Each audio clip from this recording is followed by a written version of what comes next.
माथा झुकाई गोड़ लगल रही, जेकर के रौरा से मंगले रही। हाँ, माथा झुकाई गोड़ लगल रही, जेकर के रौरा से मंगले रही। उहे राज जोड़ ले हली नाता कोई और से।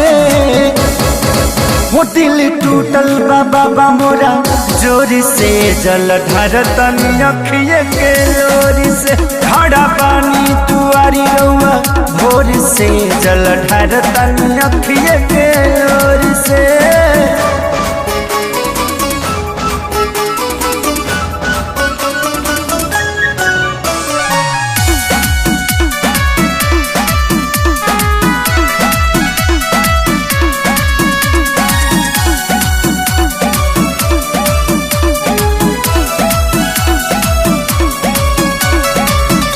शरण में ले ली अपना, अपन भक्त बना ली। कितनी को याद न जावसू, सारा याद मिटा दी।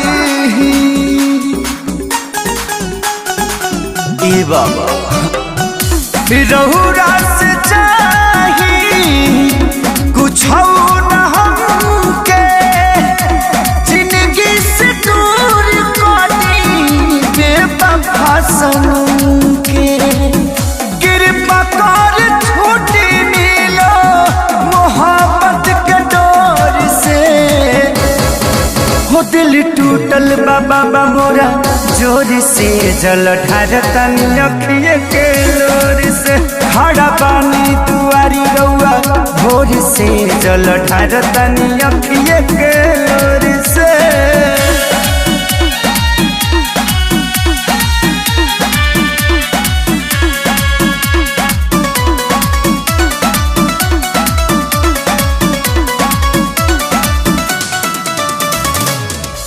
खेसारी हारी गईले जिए बाबा, अपने लोग से रिहाई दे दी हमरा के। लागल प्रेम रोग से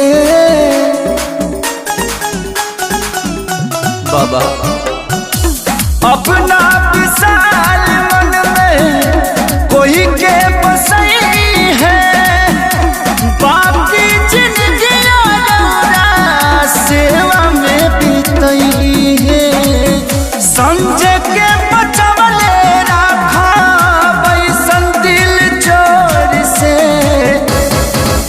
दिल टूटल बाबा मोरा जोर से, जल ढारतनी अखिए के लोर से। खड़ा पानी दुआरी रउआ भोर से, जल